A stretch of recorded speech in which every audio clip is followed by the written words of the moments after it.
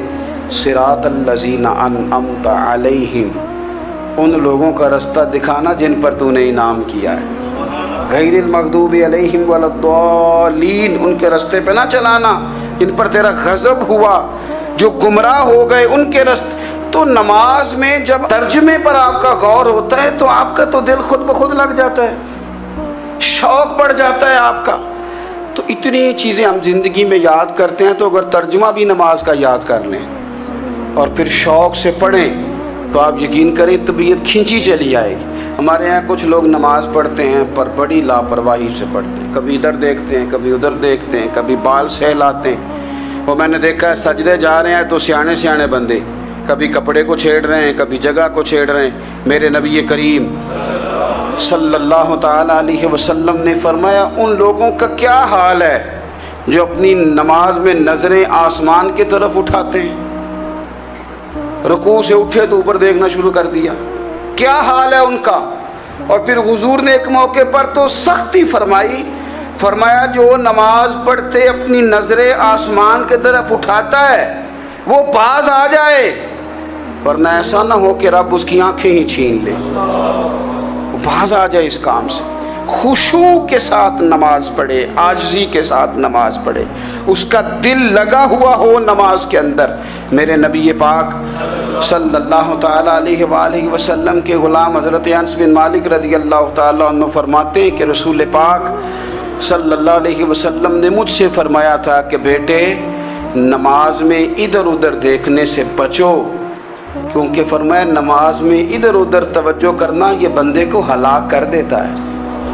ہلاکت ہے اس میں اگر تم نے ادھر ادھر توجہ ہوگی. نماز تم مالک کی بارگاہ میں کھڑے ہو اور تم دیکھ ادھر ادھر رہے ہو. تو ایک تو نماز عاجزی کے ساتھ. پھر فرمایا والذین ہم عن اللغو معرضون, وہ لوگ جو فضول باتوں سے, لغویات سے اپنا منہ پھیر لیتے ہیں, فضولیات سے. ہمارے ہاں نا بہت سارے لوگ ایسے ہیں جو بلا وجہ ان چیزوں میں دلچسپی لیتے ہیں جو ان کے مطلب کی نہیں ہے.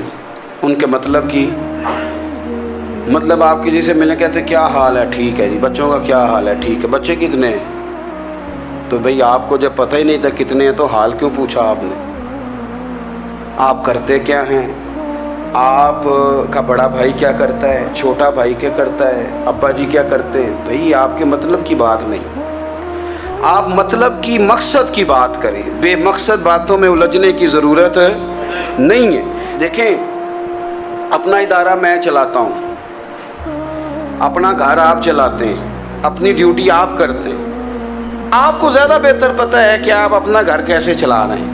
مجھے زیادہ بہتر پتہ ہے کہ میں مدرسہ مسجد, مجھے زیادہ بہتر پتہ ہے اس کے اندر کون سی اصطلاح کس طرح کرنی ہے. یہ مجھ سے زیادہ بہتر کوئی بندہ جانتا نہیں. اب ہم کیا کرتے ہیں, جب ہم دوسرے کے کام میں مداخلت کرتے ہیں تو دو نقصان ہوتے ہیں. ایک تو اس کے ساتھ ہمارا رائے کا اختلاف ہو جاتا ہے, اور دوسرا ہمارے اپنے بہت سارے کام رہ جاتے ہیں کیونکہ ہماری توجہ ہی دوسرے کی جانب تھی. اپنے بڑے سارے کام رہ جاتے ہیں. اس لیے بہت ساری ایسی چیزیں ہیں جن میں بلا وجہ کوئی مقصد نہیں. ہم پرانے لوگوں سے باتیں سنا کرتے تھے, ہمارے بزرگ کہا کرتے تھے جیڑے پنڈ جانا نہیں, جیڑے پنڈ جانا نہیں ہوتا راہ پوچھنے دی کی. لغویات میں نہ الجھے, فضولیات میں نہ الجھے, یعنی ٹو میں رہنا, ٹو میں.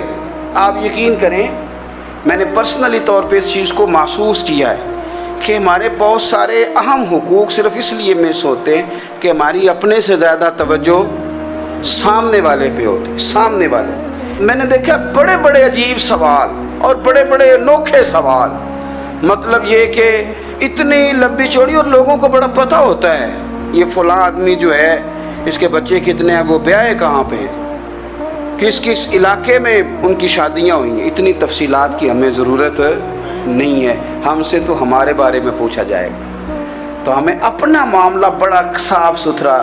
دیکھیں کیا سونی بات کی مدینے والے رسول نے, قربان جائیں حضور کے جملوں پر.